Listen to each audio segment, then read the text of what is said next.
COVID-19 atau Coronavirus Disease 2019 adalah jenis penyakit baru yang disebabkan oleh virus dari golongan coronavirus, yaitu SARS-CoV-2 yang juga sering disebut virus corona. Wabah virus COVID-19 ini telah menjadi pandemi dan menyebabkan dampak yang signifikan pada kehidupan secara global. Perubahan arus dilakukan demi keberlangsungan hidup manusia.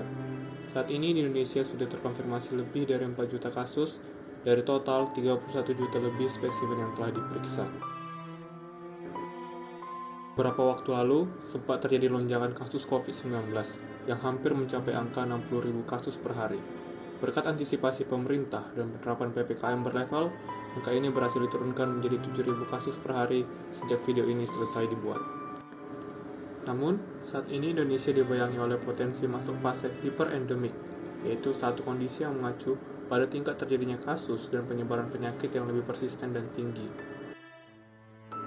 Berdasarkan data dari covid19.go.id, positivity rate di tingkat nasional pada periode 16-22 Agustus 2021 adalah sebesar 18,15%. Angka ini jauh dari standar WHO, yaitu di bawah 5%. Saat ini, Dewan Pakar Ikatan Ahli Kesehatan Masyarakat atau IAKMI, Hermawan Saputra menyatakan kondisi pandemi di beberapa negara telah menunjukkan penurunan dan menuju fase endemi.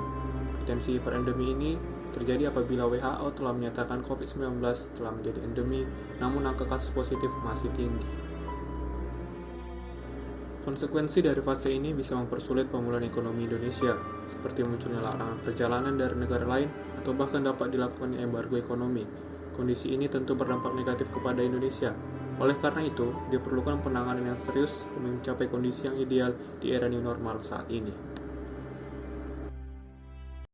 Oleh karena itu, untuk mempercepat pemulihan perekonomian Indonesia, maka kita sebagai masyarakat Indonesia idealnya senantiasa mematuhi protokol kesehatan dengan menerapkan 6M, yaitu memakai masker, mencuci tangan dengan sabun, menjaga jarak minimal 1 meter, menjauhi kerumunan keramaian, membatasi mobilitas dengan tetap di rumah saja, dan melakukan vaksinasi COVID agar tetap sehat dan mengurangi resiko penularan virus corona.